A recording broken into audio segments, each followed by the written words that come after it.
ini menjadi pertanyaan yang sangat serius. Jika MK meloloskan uji materi ini dan membuka batas minimal capres dan cawapres, Mas Gibran akan ikut dalam bursa calon wakil presiden. Yang lebih pintar banyak, yang lebih senior banyak, gitu ya. Enggak, kalau gitu gini. Apa? Karena itu berarti boleh dong orang punya impresi dengan jawaban seperti itu. Mas Gibran mau jadi wakil presiden. Ya, itu kan sudah saya kasih jawaban. Jadi Mas Gibran tidak mau menjawab karena nanti ini jadi jejak digital. Ketika mengiyakan jadi wakil presiden, Mas Gibran nggak punya bukti apa-apa. Saya tidak pernah bilang menolak loh. Ya nggak kayak gitu juga sih ya.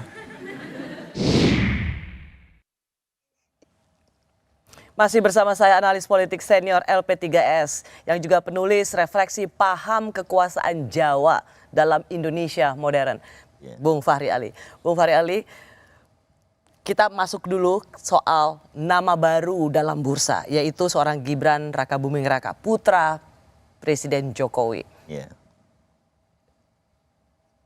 Kalau MK, semua partai politik mengatakan calon wakil presiden nunggu keputusan MK. Ini ada kaitannya dengan nama Gibran ya? Iya, ada kaitannya. Pasti ya? Pasti ada. Kenapa? Kalau MK memutuskan itu, pasti partai politik akan meminang Gibran. Meminang ya. Yakin tuh? Tidak semuanya meminang. Tapi ingin menjadikan, ada hasrat. Yang bukan hanya ada hasrat, tindakan-tindakan konkret sudah dilakukan, yaitu oleh Prabowo gitu. Jelas ya, Prabowo akan memilih Gibran di dalam konteks ini gitu. Nama Gibran memang masuk dalam radar survei calon wakil presiden, tapi masih di bawah, masih kalah dengan Ridwan Kamil, masih kalah dengan Sandi Uno dan Erick Thohir. Ya, itu snapshot. Survei itu snapshot gitu. Dan jadi efek dari apa yang dikatakan oleh MK itu kemudian akan berpengaruh terhadap opini publik. Dan ini akan mengulang sejarah pemilu kita, pemilu presiden kita dan di 2004, 2009, 2014, 2019. Calon wakil presidennya justru yang elektabilitasnya sama sekali tidak teratas. Ya, tidak teratas dan kadang-kadang tidak unpredictable di dalam konteks ini gitu. Tidak masuk radar. Ya, nah.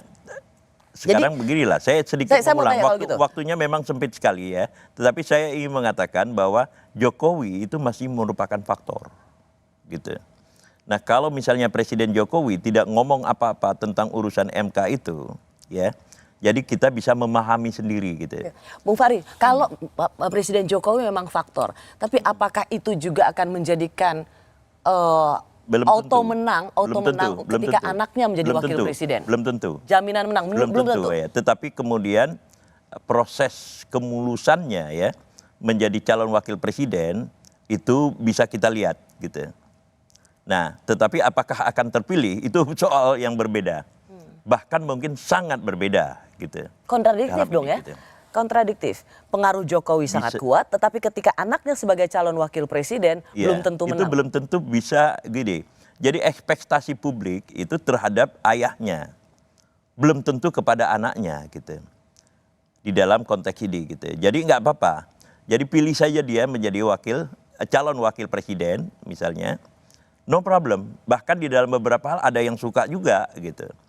Di dalam konteks ini gitu. Oke, siapa lagi yang kita mau bicarakan? Ganjar Anies. Ganjar Anies. Nah, ini adalah sebuah terobosan yang menarik ya untuk kita lihat ya. Karena dia hanya akan terjadi gitu setelah MK. Gitu. MK memutuskan gitu. Ini akan terjadi setelah MK memutuskan boleh di bawah 40 tahun. Lalu kemudian Gerindra dalam hal ini Pak Prabowo akan menjadikan Gibran sebagai calon wakil presidennya. Maka Ganjar Anies terbuka peluang untuk bersatu. Gitu. Ini hal yang sangat menarik ya. Menarik saya katakan, silakan dulu, Anda dulu, berapa menit lagi ya? Litbang Kompas melihat bahwa antara pemilih Anies dengan pemilih Ganjar itu sangat diametral. Betul. Ketika mereka disatukan, ini jaminan menang atau jaminan bubar jalan di akar rumput? Ada sesuatu ya, faktor lain gitu. Faktor kemunculan Gibran. itu akan membuat ya pergeseran persepsi politik gitu. Nah, soal momentum ya dimanapun juga di dalam konteks politik itu menjadi sangat penting gitu. Momentum yang menjadi perhatian ya publik secara besar-besaran gitu. Walaupun buat saya tetap artificial ya di dalam konteks ini. Tapi Anda nggak usah tanya lagi apa maksudnya artificial ya. Yang jelas ya keputusan MK itu nanti ya adalah ledakan gitu. Ledakan tentang kesadaran publik, ledakan perasaan publik ya, ledakan artikulasi politik yang sangat berbeda dari yang kita alami secara rutin sekarang ini gitu. Nah, kapan itu MK akan memutuskannya? Belum ada keputusan. Belum ada keputusan Dan ya. itu Yang jelas saling menunggu. sebelum Oktober ya. Ya, tapi Bung Fahri, saya ingin lebih Anda straightforward karena saya tahu Anda seorang yang straightforward. Betul.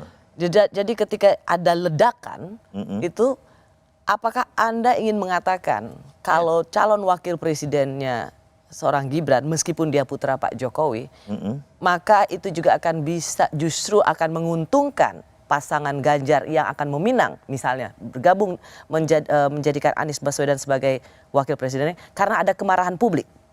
Bisa seperti itu. Bisa seperti itu. Karena Anda menyebut ada ledakan ekspresi publik. Iya, betul. Jadi Iya. mereka mendukung Presiden Jokowi tapi Betul. tidak serta-merta kemudian Bisa menginginkan dipindahkan, putranya wakil presiden. Betul. Itu yang saya maksud gitu. Jadi kalau Anda lihat, kalau ini memang benar-benar terjadi, maka Prabowo Gibran, Prabowo Anies, Anda mengatakan bahwa, saya revisi.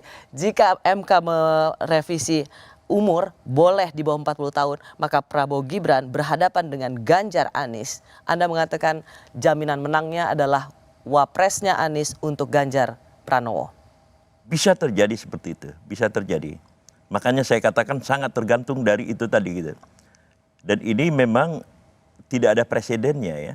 Ketika kemudian momentum politik ya terhadap perubahan itu ditentukan oleh sebuah keputusan hukum tata negara gitu. Anda sendiri tetap masih yakin 2 capres atau 3 pasangan capres? For the time being masih 3 gitu. Kecuali itu tadi itu keputusan MK gitu. Begitu ada keputusan MK, Anda dan kalau Gibran dipasangkan betul. loh ya. Kalau misalnya pengurangan umur ya, penurunan umur bisa disahkan oleh MK, itu yang kemudian saya katakan akan ada ledakan ya di dalam konteks ini. Gitu. Baik, Bung Fahri Ali, terima kasih untuk semua perspektif politik Anda. Saya rasa Anda harus mencetak ulang buku Anda yang paling Anda sukai, yaitu Refleksi Paham Kekuasaan Jawa dalam Indonesia Modern. Harus diterbitkan ulang. Insya Allah. Terima kasih Bung Fahri Ali. Terima kasih juga bagi Anda yang sudah menyaksikan Rosi. Kita jumpa lagi Kamis depan, tetaplah di Kompas TV Independen Terpercaya.